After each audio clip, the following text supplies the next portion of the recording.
नमस्कार। आज हम भारत की रक्षा प्रौद्योगिकी में एक बहुत ही महत्वपूर्ण प्रगति पर बात करेंगे।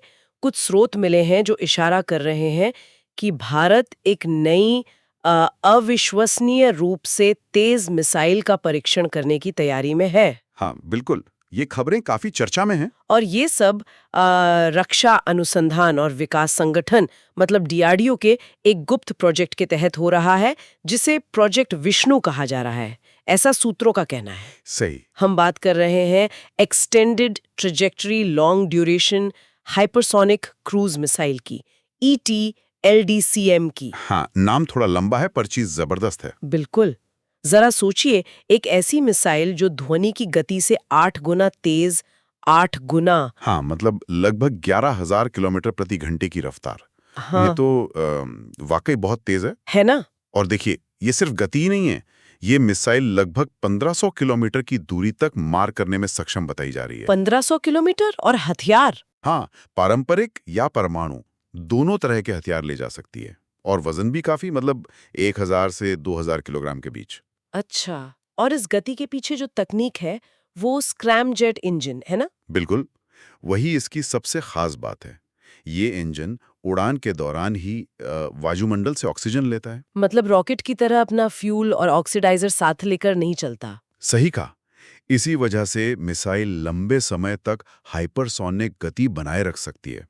और डीआरडीओ ने जैसे सुनने में आया है, इस इंजन का 1000 सेकंड का सफल जमीनी परीक्षण भी पूरा कर लिया है। 1000 सेकंड, ये तो बहुत महत्वपूर्ण है। हाँ, ये दिखाता है कि इंजन लंबी उड़ान के लिए सक्षम है, भरोसेमंद है।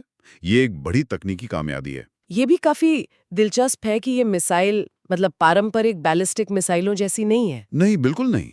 बैलिस्टिक मिसाइल तो एक ऊंचे आर्क में जाती है ना, हाँ। पर ये कम ऊंचाई पर उड़ती है, पृथ्वी के करीब। और सबसे बड़ी बात, ये उड़ान के बीच में अपना रास्ता बदल सकती है, मैन्यूवरेबल है। ओह अच्छा, तो इसका मतलब हुआ कि मौजूदा रडार और वायु रक्षा प्रणालियों के लिए हाँ, उनके लिए इसे डिटेक्ट करना और फिर रोकना बहुत मुश्किल हो जाता है। जब तक पता चलेगा तब तक शायद बहुत देर हो चुकी हो।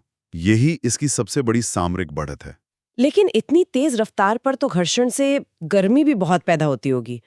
मतलब ये पिघलेगी नहीं? हाँ, ये एक बहुत बड़ी चुनौती है, लेकिन सूत्रों के अनुसार इसे बनाने में ऐसे खास पदार्थ इस्तेमाल किए गए हैं जो 2000 डिग्री सेल्सियस से भी ज्यादा का तापमान झेल सकें। 2000 डिग्री, कमाल है। ये दिखाता है कि भारत ने सिर्फ एरोडायनामिक्स ही नहीं, मटेरियल साइंस में भी कितनी तरक्की की है।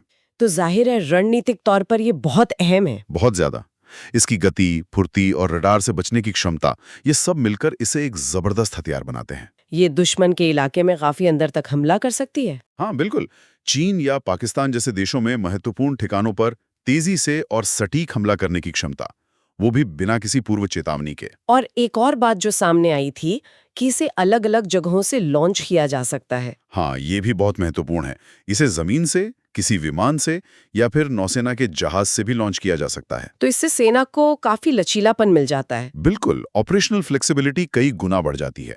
आप स्थिति के हिसाब से इसे इस्तेमाल कर सकते हैं। तो अगर ये परीक्षण सफल होता है, जैसा कि उम्मीद है, तो भारत उन चुनिंदा देशों में शामिल हो जाएगा जिनके पास ऐसी ऑपरेशनल हाइपरसोनिक मिसाइल है।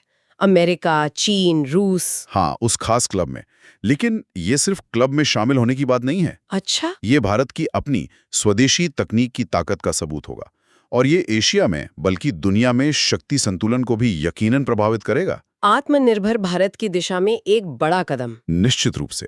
रक्षा प्रौद्योगिकी में आत्मनिर्भरता। तो संक्षेप में अगर देखें तो ये ETLDCM मिसाइल गति, रेंज, पेलोड और चुपके से हमला करने की क्षमता का एक शक्तिशाली मिश्रण है। हाँ, बिल्कुल सही कहा।